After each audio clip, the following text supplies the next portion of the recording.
जब से मैं पार्षद बना सर्वप्रथम तो जो शमशान के सामने आपने देखा होगा कई वर्षों से जो गंदगी थी, सर्वप्रथम तो अपने वो सफाई करवाई और उस पर सीसी रोड करवा दी। बाढ़ में जो चलने योग्य रोड नहीं थी, सबसे ज़्यादा खराब रोड थी, करीब 8 से 10 रोड अपन ने सीसी करवा दी। दोनों महापुरुषों पे जो अवंतीबाई चौराहा आपने देखा होगा मल्लगढ़ा पर, वहाँ पर ने स्टील की रेलिंग के माध्यम से रेलिंग लगी, उससे माल्यार्पण हो जाएगी।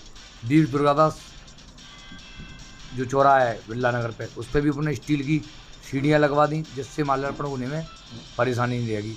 बाढ़ में जहाँ जहाँ गंदगी के ढेर थे, बरसों से जहाँ सफाई नहीं हुई, वो अपन ने सफाई करवाई।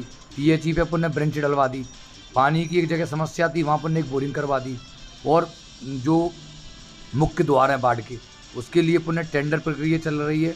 वहाँ अपन ने ना गेट के माध्यम से एक स्वर्ण गेट बना रहे हैं। पूरे बाढ़ में जो मुख्य मुख्य मार्ग हैं उन पर अपन गेट बना रहे हैं सीसी आरसीसी के।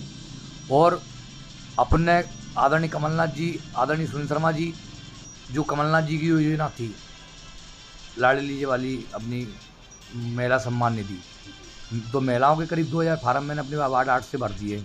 कमलनाथ जी की जो योजना है 1500 रुपये मिलेंगे और सिलेंडर 500 रुपये में हम देंगे। अपनी पार्टी की जो योजना है आने वाली हैं, उस योजनाओं को अपन जनता में प्रचार कर ही रहे हैं। बाकी का बाढ़ में अपना वृद्धा पेंशन है और सुरक्षा पेंशन है और अपने यहाँ क्या कहते हैं जो राशन कार्ड है, मजदूरी किताब है, चौका बर्तन कार्ड है। लगातार हम डेली सुबह यहाँ आते हैं 7 बजे और 12 बजे तक जनता की सेवा में समर्पित हैं। लगातार हम कम से कम 500-600 पर मजदूरी किताब बनवा दी, 400-500 चौका बर्तन कार्ड बनवा दिए और वृद्धा पेंशन चालू करवा दी। स्ट्रीट लाइट की बहुत बड़ी गंभीर समस्या थी, लेकिन अभी 15 दिन से एक HPL कंपनी है कोई दिल्ली की, उसको टेंडर मिल गया है।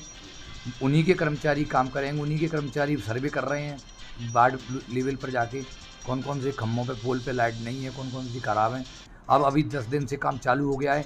लगभग 1 महीना के अंदर आपको पूरे शहर में स्ट्रीट लाइट जलती हुई दिखेगी। आपने अच्छा सवाल किया। सीवर की हमारी बाढ़ में बहुत गंभीर समस्या है।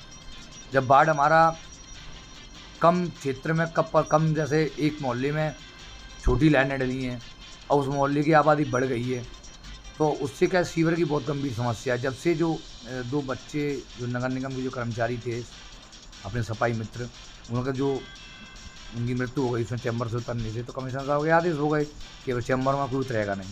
तो मशीन के माध्यम से क्या है कि प्रॉपर सफाई नहीं हो पाती। पहले जो कर्मचारी आते थे तो बाल्टी लेके आते थे, रस्सी लेके आते थे, उसके माध्यम से करते थे। लेकिन अब कहीं ना कहीं दिक्कत आ रही है, मशीन से प्रॉपर नहीं हो पा रही। थोड़ा सा सीवर की थोड़ी दिक्कतें आ रही हैं, लेकिन जैसे ही बरसात कम हो जाएगी तो सीवर की समस्या कम हो जाएगी। निरंतर जहाँ लग रहा है वहाँ पाइपलाइन नई लाइन डलवा रहे हैं, बड़ी लाइन डलवा रहे हैं, तो हो सकता है 1 साल में सीवर की समस्या से भी हम निजात ले लेंगे। ये तो 1 साल जो हो गया उसकी बात हुई, आगे आपकी क्या प्लानिंग है? बाढ़ में क्या करने की? बाढ़ में प्लानिंग तो बहुत कुछ है, करना भी बहुत कुछ है। महापौर भी बहुत कुछ करना चाहती हैं, हम भी बहुत करना चाहते हैं, लेकिन हमारी जो घोषणा पत्र था महापौर जी का, उसको भी हम पूरा नहीं कर पा रहे किसी कारणवश से, क्योंकि सरकार हमारी नहीं है। हम गार्बेज शुल्क की लड़ाई लड़ रहे हैं परिषद में, हम क्या कहते हैं पानी के बिलों की समस्या को लेकर लड़ रहे हैं, लेकिन कहीं ना कहीं हमने जनता के हित के लिए प्रस्ताव भी पास करके MIC से और परिषद में पहुंचाए। लेकिन जो निकम्मी भारतीय जनता पार्टी की सरकार बैठी है और परिषद में जिस तरीके से उनका बहुमत बैठा है, पार्षदों की संख्या और महापौर जिस तरीके से उनकी तानाशाही चल रही है, उस तानाशाही को देखते हुए हम लोग कहीं नर्वस हो गए हैं। इसलिए यदि सुनना चाह आप सबका सहयोग रहा, कांग्रेस पार्टी सरकार बनी, तो हमारी जो महापौर का जो घोषणा पत्र है उसको पूरा करेंगे हम सब मिलकर। आने वाले समय में बाढ़ में और ज़्यादा मूवमेंट दिखेगा। हमारे वार्ड की मुख्य क्या है, जैसे हमारे यहाँ कोई सरकारी पार्क नहीं है, समुदाय भवन नहीं है, सरकारी स्कूल नहीं है, इनको भी मद्देनजर में रखते हुए हमने कई बार एक ज्ञापन भी दिया है। अभी मैंने मंत्री जी को एक ज्ञापन दिया। हमारे यहाँ कई पोलों पे केबलें लटकी हुई हैं, कहीं जली हुई हैं, बॉक्स जले हुए हैं, ट्रांसफार्मर जले हुए हैं, लेकिन हमने उन्हें समय भी दिया, लेकिन उस पर कोई कार्रवाई नहीं हुई। मंत्री जी भी हमसे देश भावना रखते हैं, इसलिए काम थोड़ा सा नहीं हो पा रहा। सरकार जैसी बनेगी कांग्रेस की, तो निश्चित तौर पर हम जनता के जो खड़े मुद्दे हैं और जनता की जो समस्याओं को लेकर निश्चित तौर पर हम सफल होंगे। मनोज राजपूत जी, टाइम्स ग्रुप से बातचीत करने के लिए आपका बहुत बहुत धन्यवाद। धन्यवाद।